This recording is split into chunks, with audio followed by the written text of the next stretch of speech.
उपचुनाव घोषित हो चुका है। यूपी और उत्तराखंड की विधानसभा सीटों पर उपचुनाव होंगे। घोसी विधानसभा सीट पर भी 5 सितंबर को वोटिंग होगी। बागेश्वर सीट पर भी 5 सितंबर को वोटिंग होगी। चुनाव आयोग ने उपचुनाव पर कार्यक्रम जारी कर दिया है। दारा सिंह चौहान के इस्तीफे के बाद ये सीट अब खाली हो चुकी है।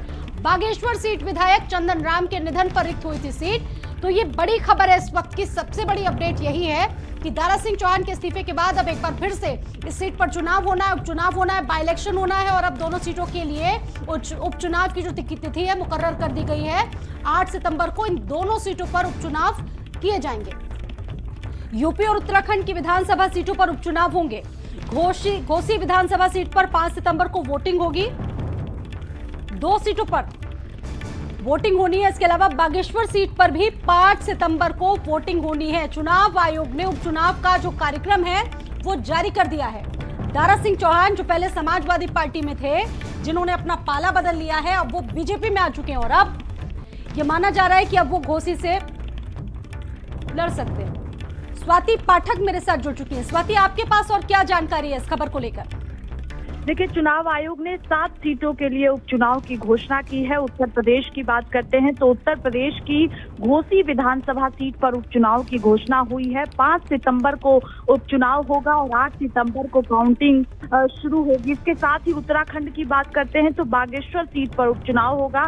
चूंकि मंत्री थे चंदन रामदास, जिनका निधन हो गया था, जिसके बाद बागेश्वर सीट खाली हुई है। इसके साथ ही घोसी विधानसभा सीट की बात करते हैं तो दारा सिंह चौहान के इस्तीफे के बाद सीट खाली हुई है। तो इन दोनों सीटों पर उपचुनाव होगा। घोषणा चुनाव आयोग ने कर दी है। इसके साथ साथ झारखंड, केरल, त्रिपुरा, पश्चिम बंगाल में भी जो है उपचुनाव होंगे। तारीखों की घोषणा कर दी गई है और इसके साथ ही जो सबसे ज्यादा अहम है वो है घोसी विधानसभा सीट पर उपचुनाव होने जा रहा है। 5 सितंबर को उपचुनाव होगा और 8 सितंबर को काउंटिंग होगी। क्योंकि दारा सिंह चौहान जो भी हाल में ही जिन्होंने भारतीय जनता पार्टी का दामन थामा है, समाजवादी पार्टी से बीजेपी में आए हैं, तो वो सीट खाली हुई थी, घोसी विधानसभा सीट। और बागेश्वर सीट चंदन रामदास का निधन हो गया था, जिसकी वजह से सीट खाली हुई थी। अब चुनाव आयोग ने घोषणा कर दी है। 7 सीटों के लिए उपचुनाव की घोषणा हुई है और 7 सीटों पर ही जो है 5 सितंबर को उपचुनाव होगा और 8 सितंबर की काउंटिंग होगी।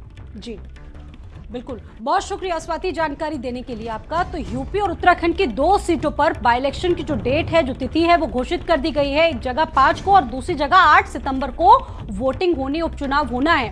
और ऐसे में घोसी विधानसभा सीट पर 5 सितंबर को वोटिंग होनी है। और अब जो राजनीतिक दल है इसकी तैयारियां भी शुरू कर देंगे, क्योंकि ये ऐलान हो चुका है डेट्स का। बागेश्वर सीट पर 5 सितंबर को वोटिंग होनी है। चुनाव आयोग ने उपचुनाव का जो कार्यक्रम है वो आज जारी कर दिया है।